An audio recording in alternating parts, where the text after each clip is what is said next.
Well, the question on hells keeps coming up time and time again. And I wanted to address, I've talked about this, I've actually addressed this before, but I want to address it again because the questions keep coming up and students wanting to learn more as to the Buddha's teachings on the hell realms and what I may offer them in clarifications on it, because many of us are coming from Judeo-Christian background and we have issues with the whole concept or belief in hells and heavens. So it is understandable that there is this disbelief when it comes to the presence or existence of hells in Buddhism, in the Dhamma. Many people actually are stunned, especially the ones who come from the academic circles or who like to call themselves, or identify as secular in their outlook as it relates to the Dhamma, the Buddha's teachings, or even atheists. So it is understandable the confusion that arises. Because oftentimes the case is that people have not read the suttas, the discourses of Lord Buddha, but we are very quick to surmise or judge that, oh, the Buddhist teachings are this, and they are supposed to be a certain way, usually in the way that I think that it is, and which, it's never the case. And first of all, I also wanted to,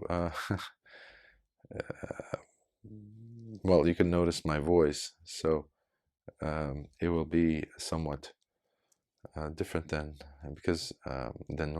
usual, because I am currently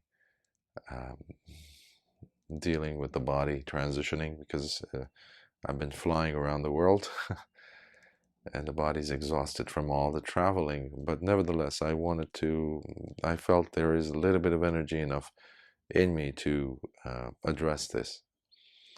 So hells, well, when we talk about hells, it also means that, it might infer or does infer, excuse me, the presence of heavens, and that is the case, so long as we're talking about the Buddha's teachings.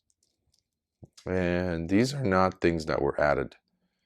Okay, these were not things that came hundreds of years later or 1,000 years later, as is the case with certain traditions within Buddhism, like the Mahayana or the Vajrayana, where a lot was added.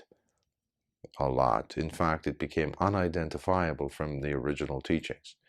So this will not be addressing those beliefs and concepts that were introduced much later, but it actually is from the time of the Buddha, from his teachings. And one great source we can go to, among many of course, is Kokāliya Sutta. Kokāliya Sutta comes from the group of discourses or suttas that are found in the Sutta Nipāta. Sutta Nipāta happens to be the group or collection of suttas that were already available at the time of the Buddha, meaning the students had memorized these discourses, snippets of them here, there, etc. And it was, as it were, in circulation at the time of the Sasana, when Lord Buddha was still alive. So this is a collection of discourses that is considered without a shadow of a doubt that it was from the time of the Buddha, and because we see so many references to the suttas, including the sections and the subsections within other suttas, in other nikayas, in other collection of discourses, which were codified in the first council. So Kokāliya Sutta is a sutta where you have a monk who comes to Lord Buddha and starts bad-mouthing the two chief disciples, Venerable Sariputta and Venerable Mahamoggallana. And Lord Buddha tries to reason with this bhikkhu because he was talking nonsense. And Lord Buddha goes ahead and asks him, please change your position on this, because what you're saying is doesn't make sense. And Lord Buddha saw the hearts of people. Plus, the monk in question, Kokāliya, was in fact not an arahant, not even close to even being a proper meditator, from what we know in the sutta, but nevertheless he was talking about two arahants, and they are the chief disciples of Lord Buddha. And so he was bringing himself a lot of pain and suffering. So Lord Buddha, being the compassionate, parent-like, loving, empathetic teacher, he tried to dissuade him from holding such a staunchly erroneous position, which was harmful. And the sutta goes where Lord Buddha says, don't say that, Kokāliya, don't say that. They are good monks and their hearts are pure. Don't say that. But Kokāliya goes ahead and repeats it 2 more times. And you see Lord Buddha addressing him 2 more times to kind of change his mind. But he's stuck on his position, and then he walks away. And then that same day, not long after, in fact, that same day, his body starts to, boils show up, and pimples. They're in the beginning, they're like measles or very small, and then they grow into pimple size, and then bigger, jujube size, and then grape size, and then a large, the term is like an apple size, boils like huge, and then from his pain and suffering, enduring all that, he dies. And then Brahma Sampati, who is the Deva or the Brahma god from the highest of realms, comes to see Lord Buddha, and he reports that Kokāliya himself the monk who just died, was reborn in the Paduma, or Red Lotus, I think. Yeah, Paduma, hell. He was reborn there. And the next day, Lord Buddha is addressing the bhikkhus and saying what had happened. And one bhikkhu approaches Lord Buddha and says, Bhante, could you tell us about the lifespan? How long is it? And Lord Buddha says, it's not possible.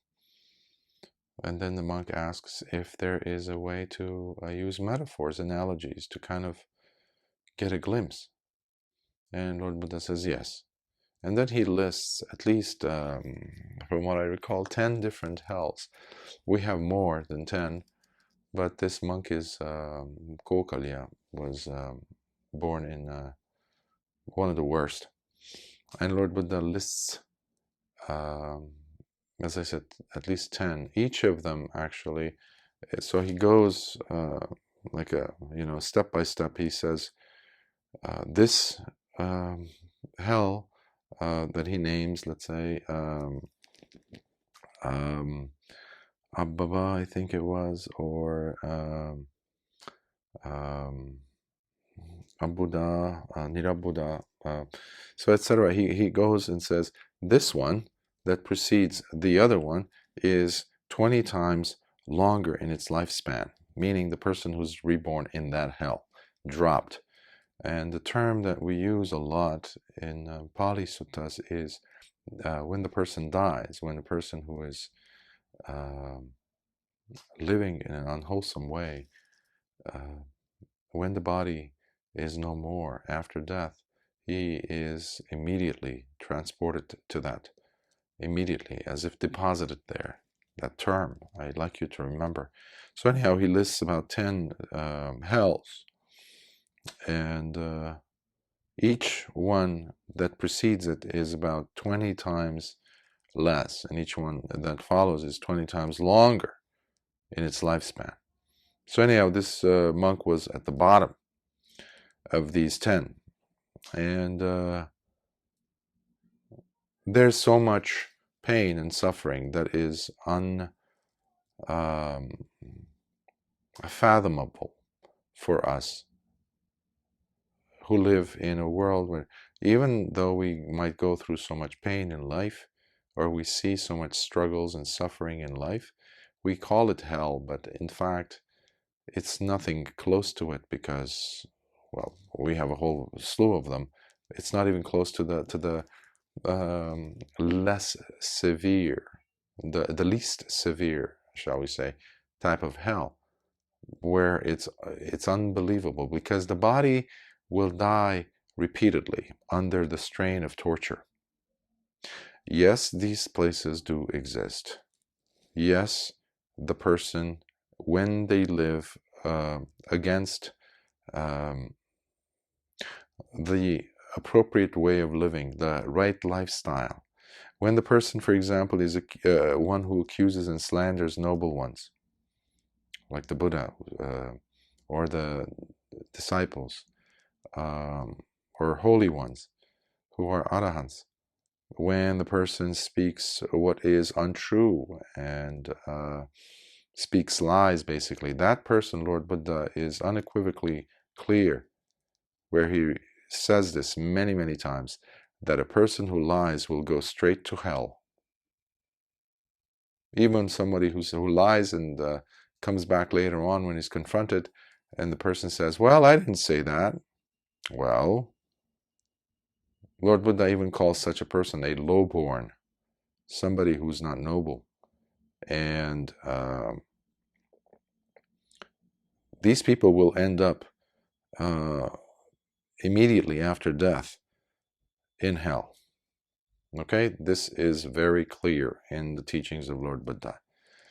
And why? Because, well, why would they end up there? Because of cruel and merciless actions done against others. For example, offending the blameless, those who are undefiled in their hearts, being pure and unblemished. When people go after such individuals, those who go after such individuals, they have only one place waiting for them after death. Death, after death. And everyone will die, no matter how powerful they are. You can be a ruler, a king, this, that, but you could be untouchable in life, with so much wealth, with so many resources, but you will die. And that's why every CEO nowadays, every big shot, every who's who, those big, trillionaires in Europe and other places, what are they after? To live forever. Somehow. That's how they even came up with this transhumanist thing. They're trying to somehow extend their lives in the form of digital self or something that gives them the conviction, or they could, rest upon as, well, I am not going to die. No one will be not susceptible to this. Fact. Everybody is susceptible to death, no matter how powerful you are. Because guess what? Before you ended up in this prestigious or very affluent situation, birth, let's say a very rich family, a monarchy or a kingdom or whatever, or a rich family with so many resources, before that, you had the necessary causes and conditions for you to be born in the human life with so many resources because of the good things that you've done to others. Unfortunately, what is happening is when people are born, and this is why it's dangerous to only be thinking about doing good. Doing good is actually in itself is a horrible thing. Just doing good for the sake of gaining something out of it. It's a terrible thing to do. I know it's very strange to hear a Buddhist monk say that, or anyone say that. But the fact is, it's very irresponsible because you have not worked on your ignorance to remove ignorance. And that's what Lord Buddha is talking about. Lord Buddha never said, don't do good, by the way, just to clarify. When you talk about the Noble Eightfold Path, it's all about that. But there is step 7, step 8 of the Noble Eightfold Path, which is right mindfulness, right collectedness of mind. And they all start with the first step, which is right view. Having the right view when you're doing something good is extremely important. So you could be doing right. Many people are doing good deeds in this life. But guess what? When you are given so many resources and you don't have a guidance system, with all those resources, you're actually going to be like a child with a big weapon in your hand, or a poison in your hand, running around. You have no control over your thoughts. You have no idea as to how to proceed in your life. So, because this realm belongs to Mara, or the evil one, or the great deceiver, which means you have the 6 senses that are always trying to pull you out, away from a place of serenity and contentment, to going and trying to appease, to seek out pleasurable experiences sooner or later. But definitely, what the person will be surrounded by is, or are, situations where they will go ahead and abuse those resources they've been given. That's why it's so difficult for a person to be reborn in a very wealthy, affluent family, in that status, having that status in society, especially today, and be a good person. It's almost impossible. It's very rare. Of course, they have this image that they, project, this very famous actor living in Como or that place, giving $1 million, briefcases to his friends, or $25,000 in this or that neighbor because of his construction of a house, let's say, because he made too much noise. And people say, oh, what a nice guy. What a generous person.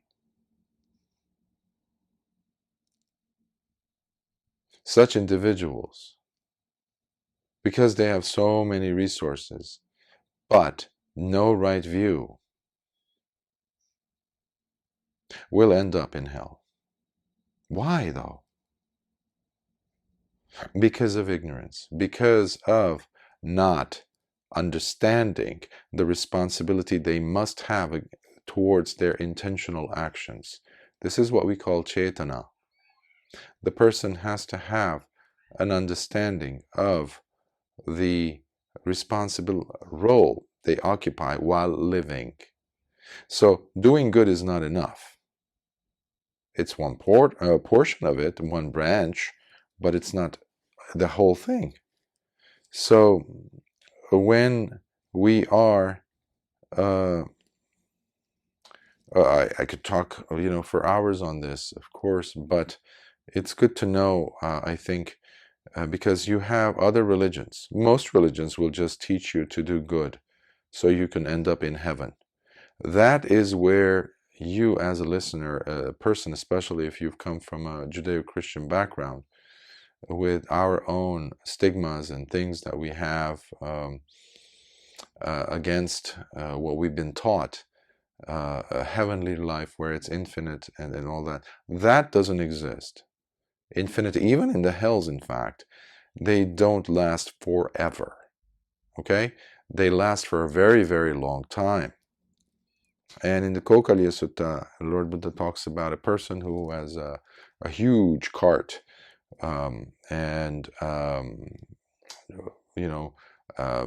ox-driven cart. It's a huge, like a box, like a container. Think of a shipping container, okay? Modern day shipping container. And it's filled with sesame seeds.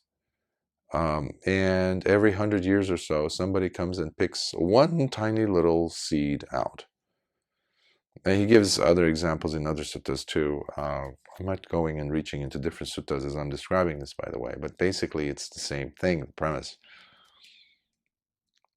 The seeds contained within the shipping container will finish sooner than the time. Remember, they were being pulled out one at a time per 100 years. They will finish a lot faster than the person's lifespan in any of these hells. This needs to stop us in our tracks. Because even if you're an atheist, even if you're a secular Buddhist or whatever, that don't believe in anything, which, by the way, it's one of the 62, 63 wrong views that Lord Buddha categorically, denies and proves are wrong views. And because it believes in nihilism.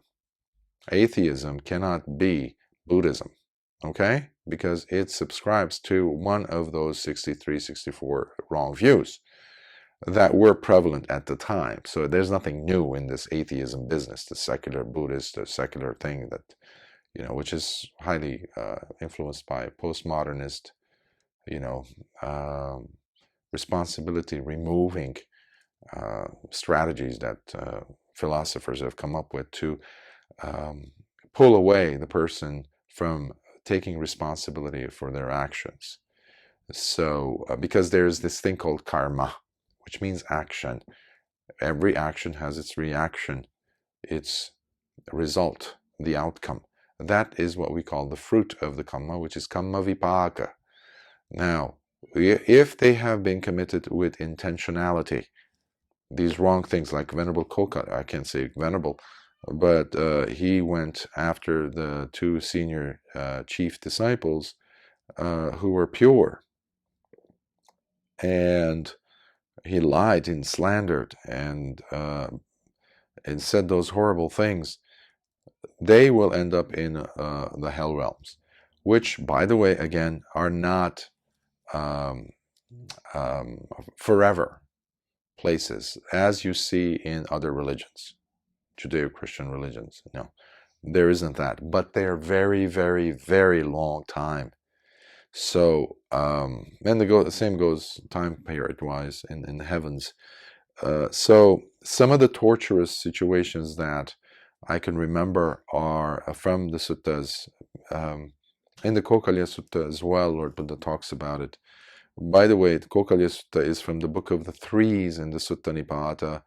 I believe it's 3.11, if I'm not, no, 3.10 from the Sutta Nipāta. So, Lord Buddha describes how the person is tossed and into a cauldron of copper, a huge cauldron of copper, where there is all kinds of nasty, gooey blood, pus, smelly, horrific, liquidy substances, and it's boiling. So the person is tossed into it, and you try to get out, you try to swim out, you try to, and they have huge spears. They, as in, they're called the denizens of hell, but these are not actual human beings, because these are simply the power of the momentum that you, meaning your intentional actions, have created, none other than yourself. The lifetime that you spent. That's why I really feel so, it sometimes moves me to tears when I see these very powerful individuals, very powerful in the world, the people who run the show.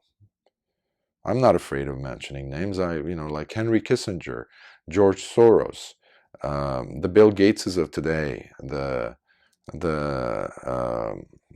all these individuals and the list goes on. These are the ones on the news, you know, and all these powerful families that have been in power for hundreds of years that are responsible for world politics. The many popes, the many monarchs in the world, the many presidents who've been responsible for the deaths of hundreds, if not millions of people, hundreds of thousands and millions of people, even though they ended up getting Nobel Prizes. Okay? Ridiculous.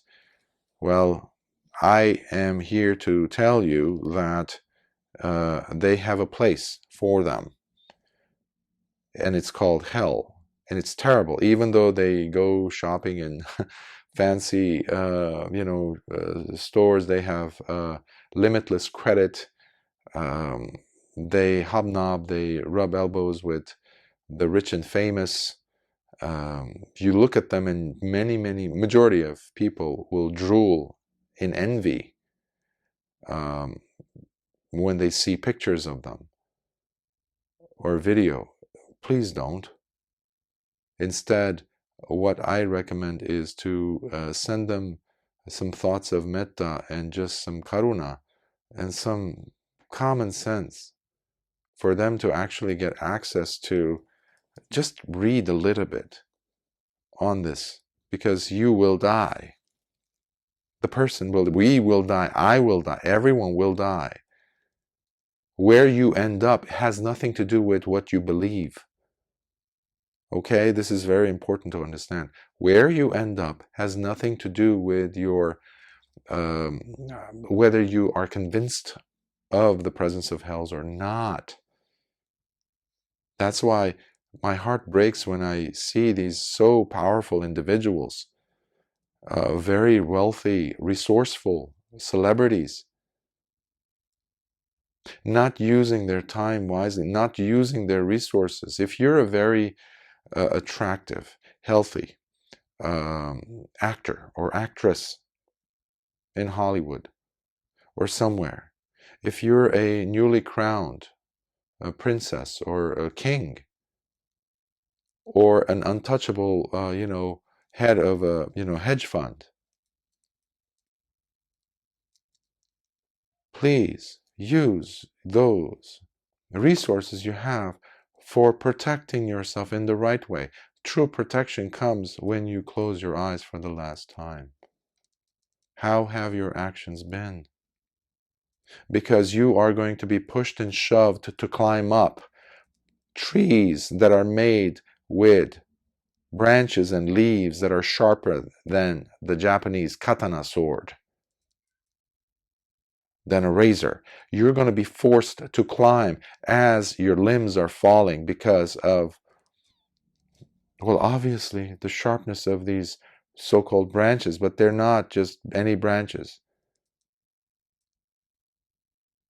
The loud noises, countless beings, pitch blackness, and you run here and there, up and down, trying to avoid these huge spears that out of nowhere come and pluck you and pull you down from the tree. You've amputated yourself as you went up. You're dragged down as if you're a grapefruit high up a tree, and the farmer just pulled you down, or an avocado. You are that avocado.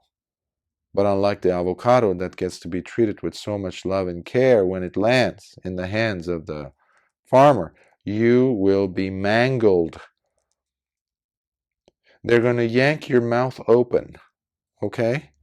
Yank your mouth open with like clamps and things, and pour into your mouth balls of copper that are red hot. That, imagine them being on the fire, in the fire for a whole week, burning red hot.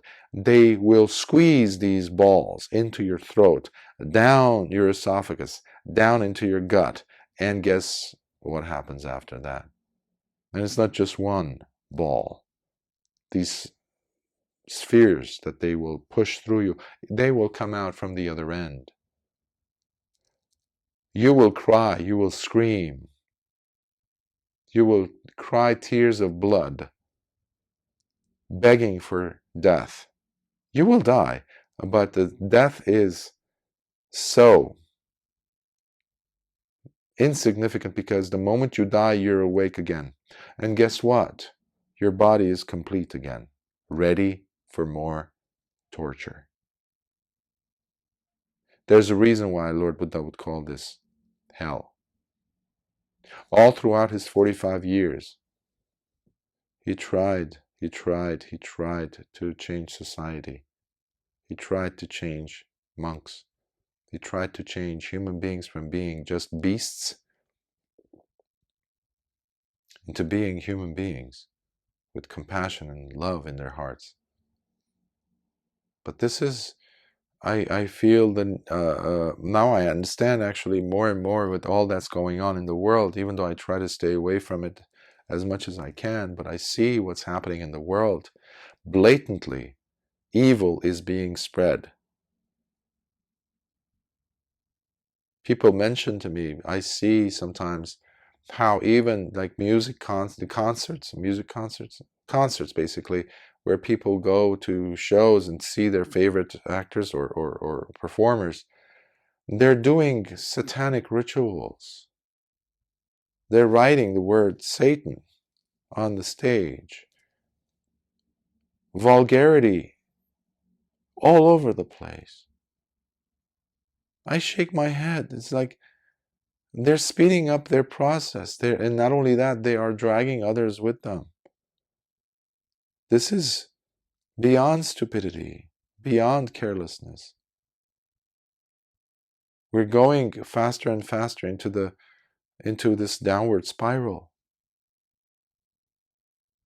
And if you remember, I was saying how philosophers who pushed this idea that Karl Marx and all these other idiots who came up with this, pushed for, including Sigmund Freud, who pushed for religion to be, he called it the big illusion. What they were trying to do is push for this material outlook, material and non-consequential, things that will not lead a person to face and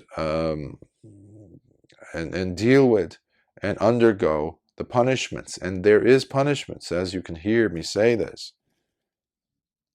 It's not a pleasant thing, when you have yourself being nailed ruthlessly by hammers.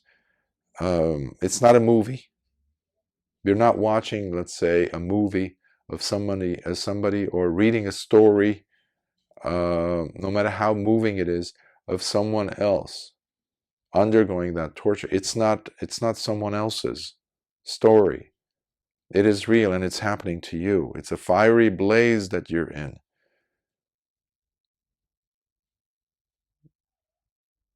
And just the chaos, the screaming chaos all around you, and yours, you can't even imagine.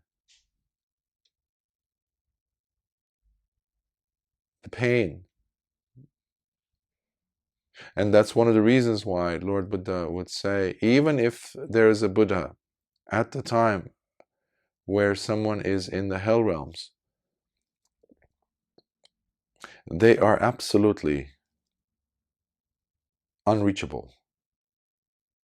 So if you are born at a time, and especially when a person is born in any of these hells, depending on the nature of the terrible work and actions that you've committed, and obviously today's criminals are,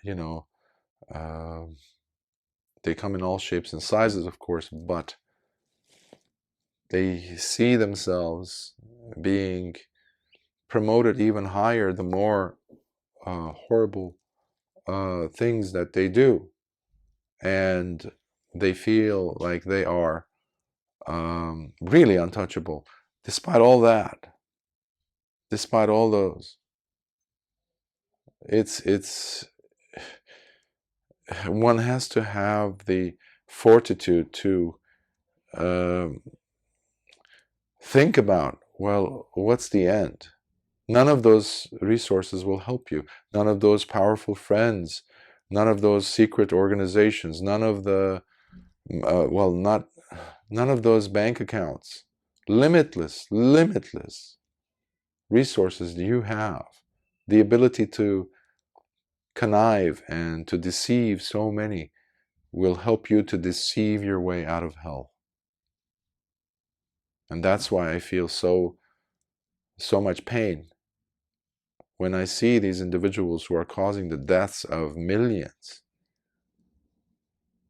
They are causing the deaths of millions, and they have planned to, obviously, if you have the eyes and the curiosity to just look into it online and just see the patterns of what's been going on this past few decades, to say the least, you see what's happening.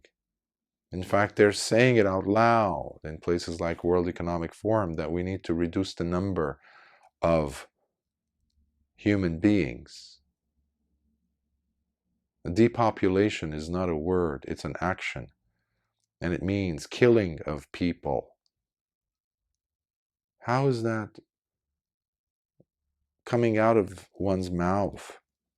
How is that leaving one's mouth? Can they say that? Can they have that same attitude towards their loved ones or their pet, their cat, their dog?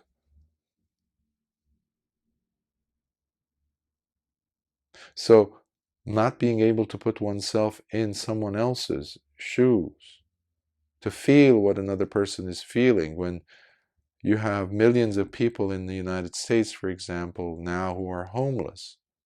Homeless. They're not necessarily lazy people or all of them drug addicts or something. They started with, many of them have degrees, were professionals. They lost the ability to pay rent because renters have been increasing as they see fit. And the greed is running the show. So long as passions are there and greed is there, you will create this horrible state of affairs. So my attempt here is not to just scare people. In the past, I would say it's not to attempt to scare people, but when you see so many discourses, so many suttas where Lord Buddha is talking again and again and again and again about this, this is not something that was added later. The tortures are real. And whether you believe it or not, they are real.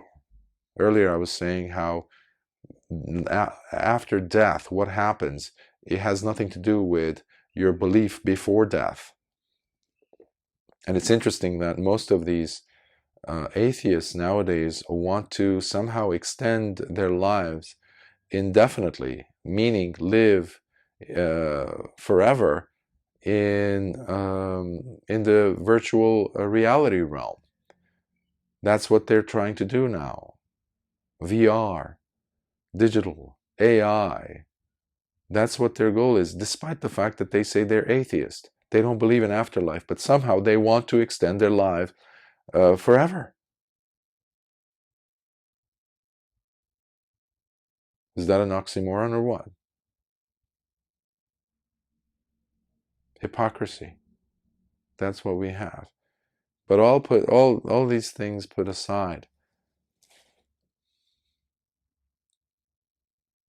being responsible with our mind, with what resources you have, with your body, your time, your tongue, what words you say,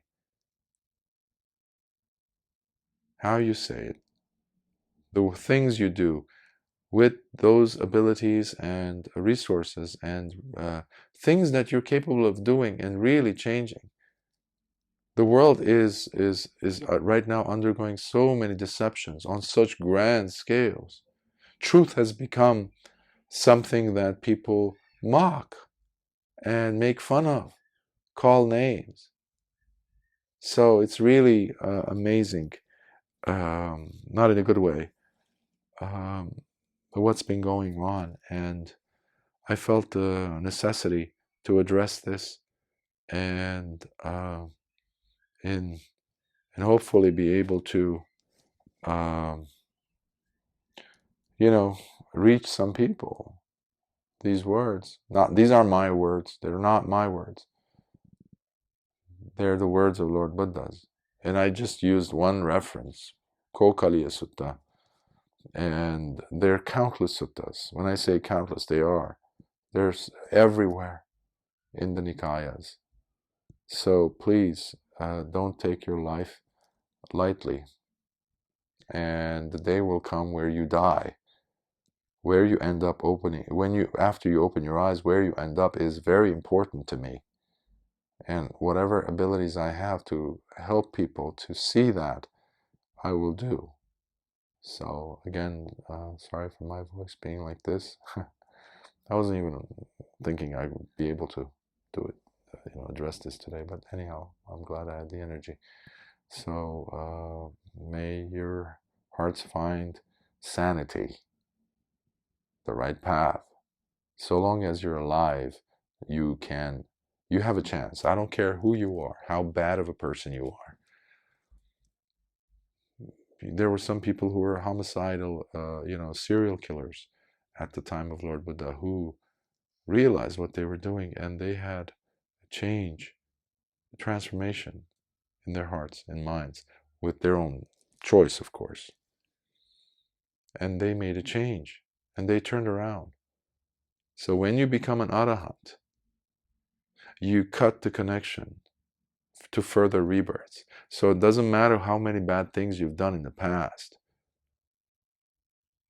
Once you live with Dhamma, once you have changed your direction, once you're taking the 5 precepts, you're living responsibly. You are doing good, but you have right view while doing good. You understand the absence of the substantiality of a self in you and live with responsibility. Suddenly, you will see with more and more clarity, and you will be free from the cycle of rebirth. And you wouldn't have to worry about living or reappearing in hells or heavens, which is the goal. So I'll stop here. I hope this helps.